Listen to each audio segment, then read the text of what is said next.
Hello dear students, welcome back in today's class. बच्चों, आज हम फिर से एक नया चैप्टर स्टार्ट करने वाले हैं। हमारे चैप्टर का नाम है a father as a porter. A father as a porter यानी कि एक कुली के रूप में एक पिता। ठीक है, कुली के रूप में एक पिता। इसका मतलब है बच्चों कि जो हमारे फादर होते हैं वो सभी हमारा कार्यभार संभालते हैं। ठीक है, स्टार्ट करते हैं अपना चैप्टर। ये हमारा चैप्टर नंबर है 4।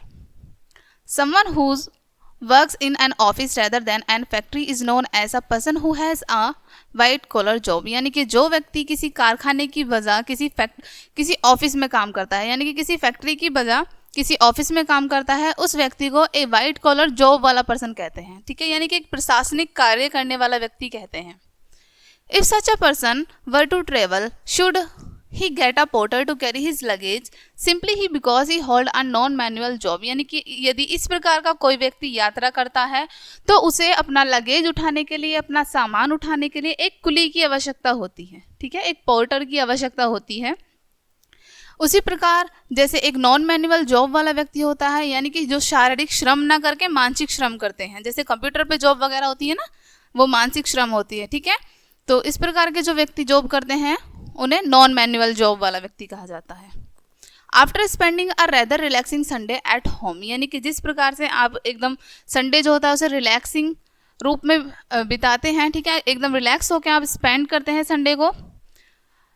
The very thought of returning to work on the Monday is peevish. जिस प्रकार से आप जब सोमवार आता है और आपको वापस से अपने काम पर रिटर्न जाना पड़ता है तो आप चिड़चिड़े हो जाते हैं। ठीक है, यानी कि आप पीविश हो जाते हैं। Lethargy creeps if in the holiday continues over an extended period। यानी कि लगातार हमारे जो हॉलीडेज हैं, हमारी छुट्टियां हैं, लगातार यदि कुछ समय तक चलती रहती हैं और हमें वापस से अपने कार्य पर जाना पड़ता है तो हम बहुत ज़्यादा आलसी हो जाते हैं उस चीज़ के लिए। I lost my concentration and energy, यानी कि मैंने अपनी एकाग्रता और ऊर्जा खो दी है। That is how I felt when I was preparing to return my place to work after spending 6 months at home। यानी कि मेरी जो हालत है अभी इसी प्रकार की हो गई है। मैं ऐसा ही महसूस कर रहा हूँ जब मैं 6 महीने की छुट्टियाँ अपने घर पर बिताने के बाद वापस अपने कार्य पर जा रहा हूँ। The fact that I was to leave behind my newly wed wife and go to far of place did not help either. यानी कि जो सबसे इसमें तथ्य बताया गया है कि उनकी जो नवविवाहिता हैं, उनकी जो पत्नी है, उनकी नई नई शादी हुई है और उन्हें छोड़कर उन्हें दूर स्थान पर कार्य करने के लिए जाना है। It was such against my wishes that I finally decide to go. यानी कि मैंने अपनी इच्छाओं के विरुद्ध जाकर जाने का निश्चय कर लिया है। ठीक है, यानी कि अपनी काम पर जाने के लिए निश्चय कर लिया है।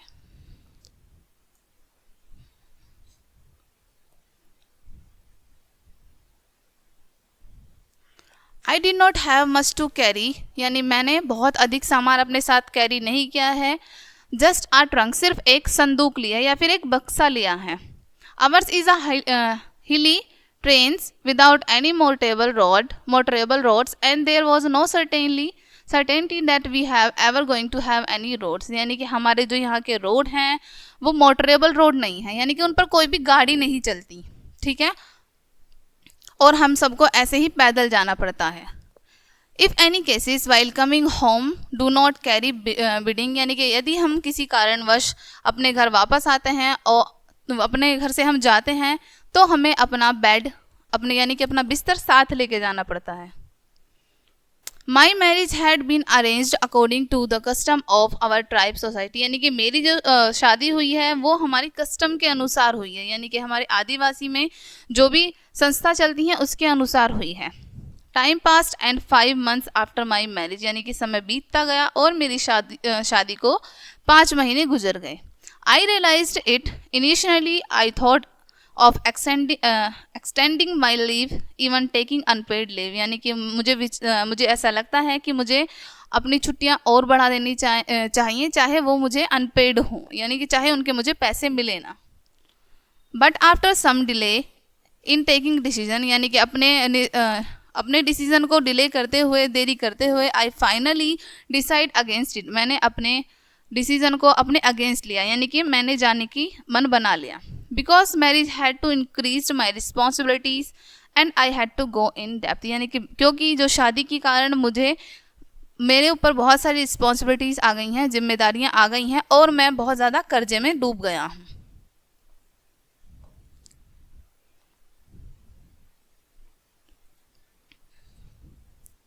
My trunk had been carried by a porter on my way from bus stop, यानी कि मेरा जो सामान है, मेरा जो बक्सा है, उसको एक पोर्टर की आवश्यकता है, ठीक है, यानी एक कुली को आवश्यकता है कि वो उसे उठाए, ठीक है, जब मैं अपने घर के रास्ते की तरफ से बस स्टैंड तक जा रहा हूँ।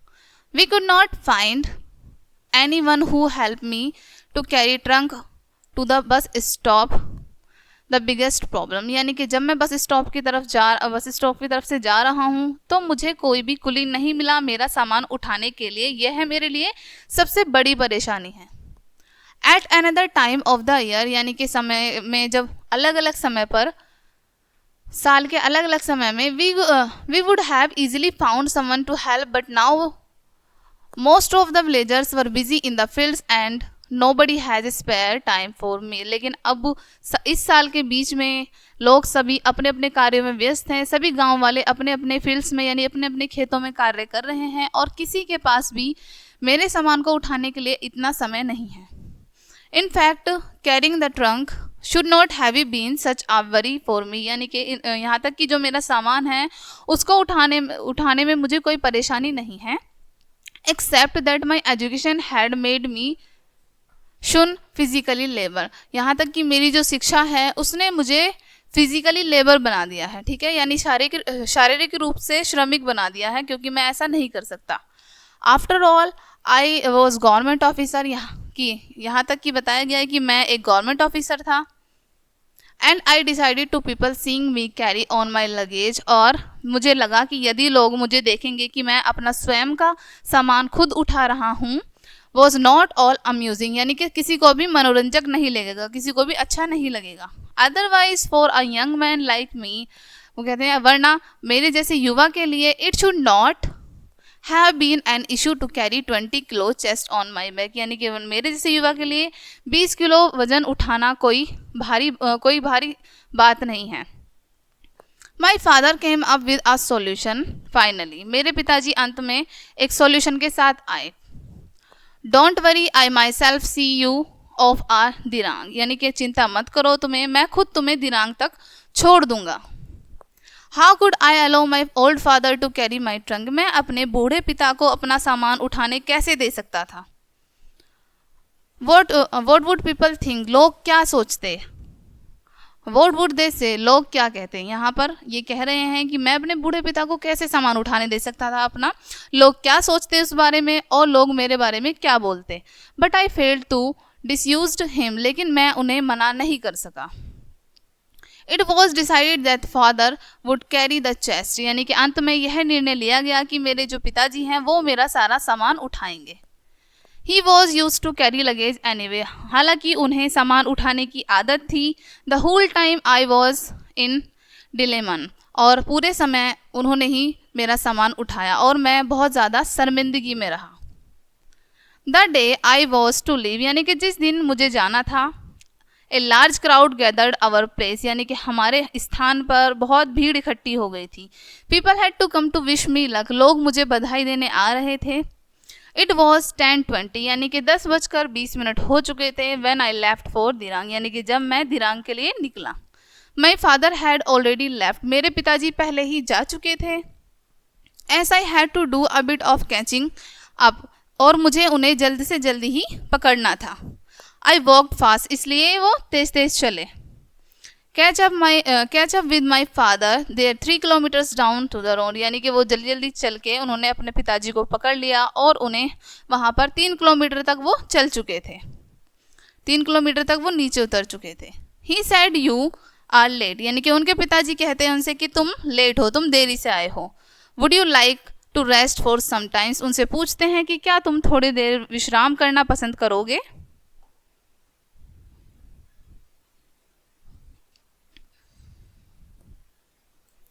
Having walked fast, I was tired, यानी कि टायर्ड, यानी कि जल्दी जल्दी तेज तेज चलने से वो बहुत थक गए थे, टायर्ड हो गए थे।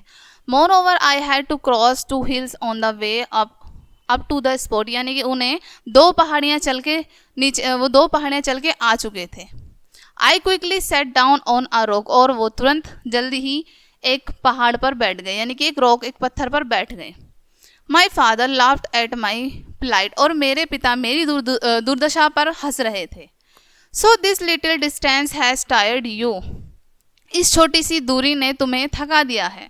रेस्ट फॉर अ वाइल, कुछ समय के लिए विश्राम कर लो।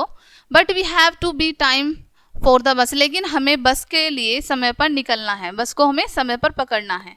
फादर वॉज थ्रस्टी, उनके पिताजी को प्यास लगी हुई थी। He wetted his lips with his tongue, उन्होंने अपनी जीभ से अपने होठ को गीला किया। Father was quite for sometimes, और उनके पिताजी कुछ समय के लिए शांत रहे। He thoughtfully looked at the sun for a moment, वो विचार करते हुए सूरज की तरफ देख रहे थे कुछ समय के लिए। And then his eyes fell on can home made wine that I was carrying, उसके बाद उनकी आंखें जो हमने घर से बनाई थी वाइन की कैन पर पड़ी, जो कि हम अपने साथ कैरी कर रहे थे, जो हम अपने साथ ले जा रहे थे।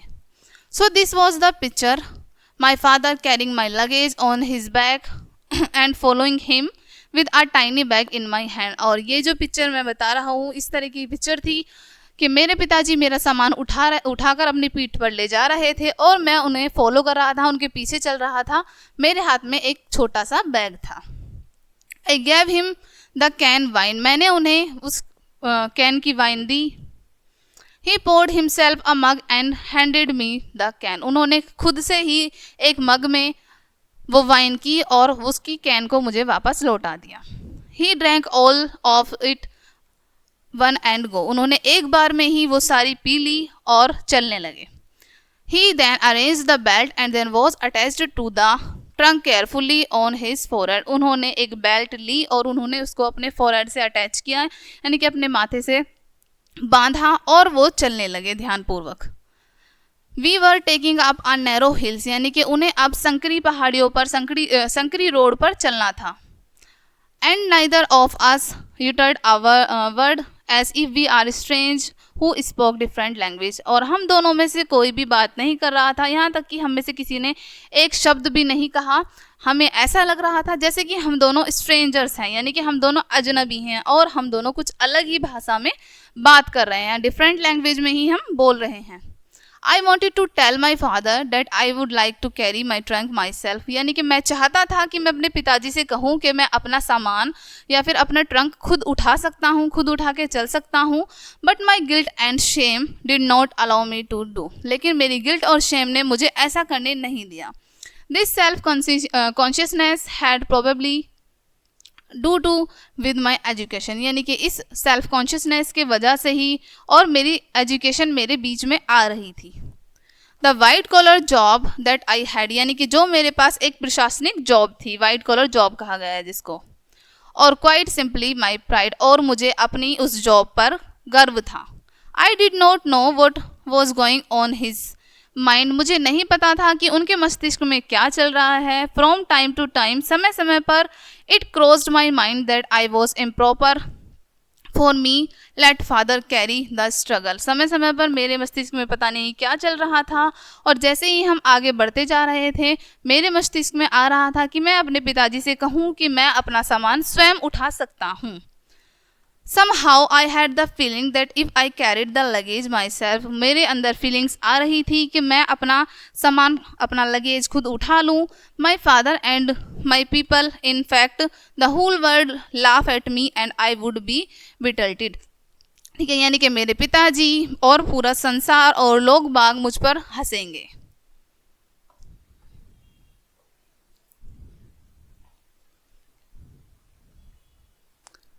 माई parents were truly proud of me, यानी कि मेरे माता पिता को वास्तव में मुझ पर बहुत गर्व था। Father had provided me for education, यानी कि पिताजी ने मुझे एजुकेशन प्रोवाइड की थी, मेरी शिक्षा का प्रबंध किया था।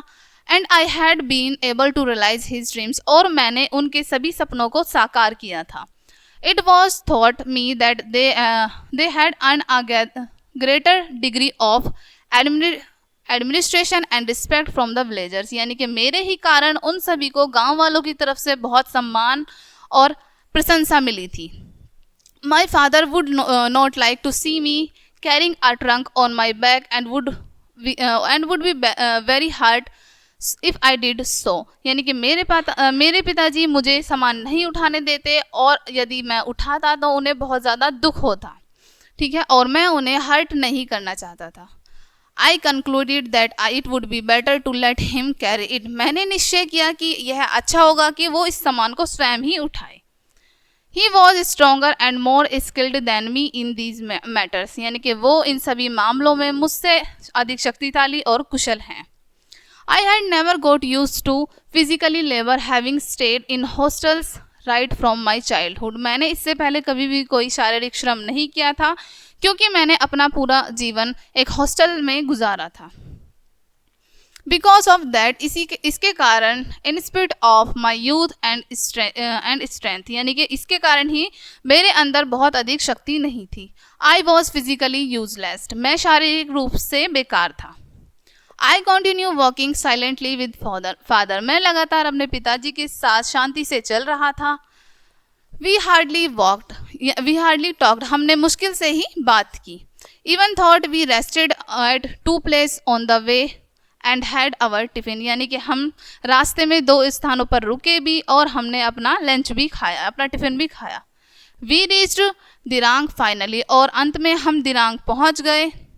The bus from Tawang had not yet reached Dirang and so we had some time in hand, यानी कि तवांग से अभी तक बस दिरांग तक नहीं पहुंची थी, इसलिए अभी हमारे पास कुछ समय था. We entered a tea shop and sat facing each other, यानी कि हम एक चाय की दुकान के अंदर गए और एक दूसरे की तरफ फेस करके बैठ गए.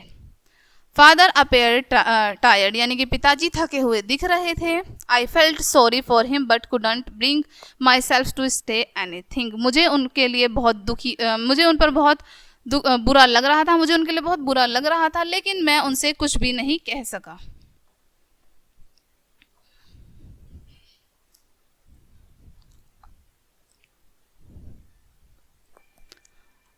आई ask the waiter to get us 2 cups of tea, मैंने वेटर से 2 कप चाय के लिए पूछा. Just as I was going to take my first sip I heard my father's voice, यानी कि जैसे ही मैं अपना पहला घूंट लेने जा रहा था मैंने अपने पिताजी की आवाज़ सुनी. Do you have a pair of old shoes, क्या तुम्हारे पास एक जोड़ी पुराने जूते हैं. I asked my father why, मैंने अपने पिताजी से पूछा क्यों. He said because of the road is fully pebbles, उन्होंने कहा कि जो पूरी रोड है वो छोटे छोटे पत्थरों से, छोटे छोटे कंकड़ों से भरी हुई है. इट हर्ट्स वाइल्ड वॉकिंग, चलते समय बहुत दर्द होता है जिसके कारण. My father never having worn shoe, मेरे पिताजी ने कभी भी जूते नहीं पहने थे. His feet had developed cracked and somehow resembled those an elephant, उनके पैरों में बहुत ज़्यादा क्रैक्स आ चुकी थी और कुछ इस प्रकार लग रहे थे जैसे कि एलिफेंट के फीट होते हैं. I just looked as father's bearer feet, मैंने हमेशा अपने पिताजी को नंगे पैर ही देखा था. I noticed this for first time, मैंने यह पहली बार नोटिस किया, इस पर पहली बार ध्यान दिया. I had not notice that the road was uneven, मैंने कभी भी नोटिस नहीं किया कि जो वहाँ की रोड है वो उबड़ खाबड़ है, अनइवन है. I did not have to since I was wearing a pair of hunting boots, मेरे पास नहीं थे क्योंकि मैंने एक जोड़ी हंटिंग बूट्स पहने हुए थे, ठीक है, यानी कि लंबे लंबे बूट्स पहने हुए थे. I checked my wallet and saw that I still had around 40 rupees with me, मैंने अपना पर्स चेक किया और मैंने देखे कि अभी तक मेरे पास 40 रुपये थे. A pair of canvas shoes would cost around 12 rupees and then remaining amount will be enough for me to get to Bomdila. मैंने अपना वॉलेट चेक किया, मेरे पास अभी केवल 40 रुपये ही थे और जो उन्हें जूते लेने थे कैनवास के वो 12 रुपये के थे, ठीक है, और बाकी के पैसे उनके लिए बॉम्डिला तक पहुंचने के लिए काफ़ी थे.